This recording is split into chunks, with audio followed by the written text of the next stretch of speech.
For most of us, Buddhism is the religion of peace. But in Sri Lanka, a group of Buddhist monks are pressuring the government to continue its pro-war policy to resolve the 24-year-old conflict with the Tamil Tigers. To make their voices heard, they've even set up their own political party, the JHU, which now has 9 seats in Sri Lanka's national parliament. Its members believe that only an all-out military offensive will bring the conflict to an end. But how representative of popular feelings are the monks of the JHU? And can war ever really be the way to peace? After decades of a vicious civil war, Sri Lanka enjoyed a brief period of calm. But last year, the army launched a campaign to drive the liberation tigers of Tamil Eelam, the LTTE, out of the east of the country. Now the tigers are hitting back. At about 2 a.m. last night, the LTTE launched the first ever air attack on the city of Colombo. They used a light aircraft, which is a new development in the kind of weapons deployed by the LTTE, and ever since, the anti-aircraft guns, like the one behind me, are on full alert. One of the key groups behind the government's return to war is the new Sinhalese nationalist force, led by Buddhist monks. They are the National Heritage Party, or JHU. They reject making any concessions to the Tigers' demands for a separate Tamil state. In a country, you get only one nation. So this country, Sinhalese, the name of the country in 1815 was Sinhale. So we believe the Sinhalese are the original owners of this land. According to the UN Convention, it's the right of the people who brought up the civilization to claim fight.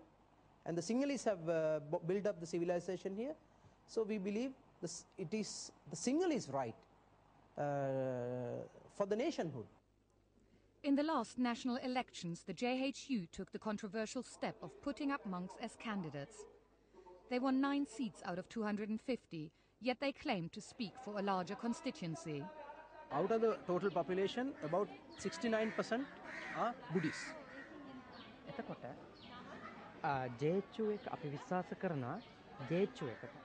Although not all of that 69% vote for the JHU, they all know that we speak on behalf of the country's Buddhists.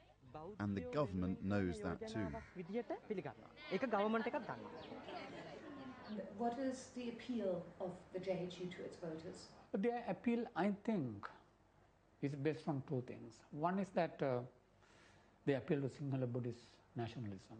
They are the most articulate spokesperson for what one may call an extreme form of Sinhala Buddhist nationalism. Secondly, the Buddhist monks are associated in the public mind as symbols of moral purity. A section of the Buddhist clergy has always asserted Sinhalese dominance within Sri Lanka, but under British rule the Hindu Tamil minority were favoured. After independence in 1948, nationalist monks demanded legislation to redress the balance. Sinhala became the national language and Buddhism the state religion. When the Prime Minister, Bandaranaike, who had introduced the changes, began to waver, he fell victim to the wrath of the monks. In 1959, Bandaranaike opened talks with the Tamils in order to ease the tense situation between the 2 ethnic groups. Shortly afterwards, he was shot dead by an assassin wearing the robes of a monk right here at his residency. In the years that followed, more discriminatory legislation and even violent persecution of Tamils eventually led to the Tigers' brutal war for independence. For the Sinhalese, Buddhism forms the core of their national identity. They are especially proud of the fact that the religion has flourished for over 2,000 years in Sri Lanka.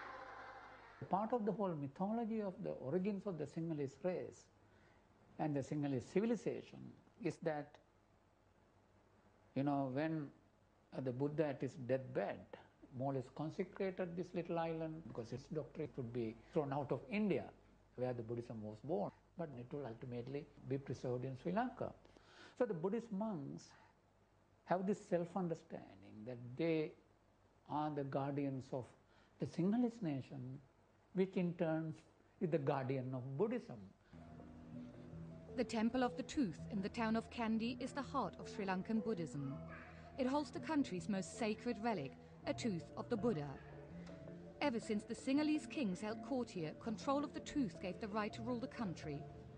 To this day, it is a tradition which makes the monks politically powerful. What if the monks were not happy with the king? If not agree with him, then we have to do some secret thing. The monks take the truth out of the palace. Then people not accept the king. So if you remove the tooth from the temple, the king is no longer king? No. So the monks are very powerful. Powerful, but yeah, we are powerful, but we are not using our power to wrong way. We are using it only for the people. The temple's position at the core of Sinhalese culture has made it a target for the Tamil tigers. What are the dogs doing? Yeah, they are searching the bombs. In 1998, tiger suicide bombers drove a truck filled with explosives into the temple walls and killed 13 people. Misaka Kalamasiri is in full support of President Rajapaksa's renewed military campaign against the tigers. We don't like to kill. We don't want to see our dead body of the people. But the terrorism is here. That's the trouble. It's very important for the Sri Lankan government to be seen to be endorsed by the Buddhist clergy. When President Rajapaksa started his term in office, he went over there to the Temple of the Tooth to receive the blessing of the head monk. Over there is a poster that shows the president giving alms to Buddhist monks. And over there to the left is a poster that shows the president being shown around by a Buddhist monk in a village that has recently been retaken by government forces. Since the renewal of hostilities last year, around 1,500 people have been killed, and 140,000 Tamils have become refugees. Mavarale Badiatero is preparing a doctoral thesis on the meaning of war within Buddhism. So what do you think is the best way to deal with the LTT? I think no deal with LTT. We have deal with Tamil. No deal. Because they are coming with guns. They are coming with claymore bombs. Now they are coming by plane. No deal. So what should the government do? Must fight with LTT. Must. Champika Ranawaka agrees. He is a lay member of the JHU and recently became their first minister in the government. Would you then say that the JHU was absolutely instrumental in convincing the government that the current pro-war strategy is going to be the most successful one in resolving the conflict with the LTT? Yes. Now it proves one thing, that LTT can be militarily defeated without having any negotiations or so-called constitutional reform. But not all Sinhalese Buddhists share the JHU's faith in a military solution.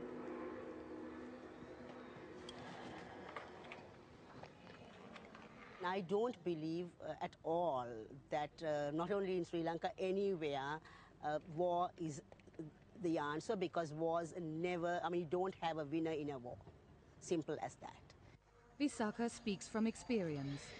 9 years ago, the army told her that her son had gone missing in action. She still hopes he will return. His chocolates is still in the fridge. Still here in the... How long have you kept them? From 98. Since he's gone missing? Yeah. For me, why also I'm keeping all these things? If he comes, I don't want for him to think for a moment that you thought that I'm dead. If a person is dead, you know that you mourn, you grieve, you mourn, and then you come to terms with the loss, and then you start life. But when a person is missing, you wait for the person's return. Now, that is the biggest problem. And normally people say the time heals. But in a situation of missing, the time don't heal. It really aggravates. In 2003, Visakha and other parents were allowed into LTTE territory to visit the battlefield where their sons were killed or went missing. As there is a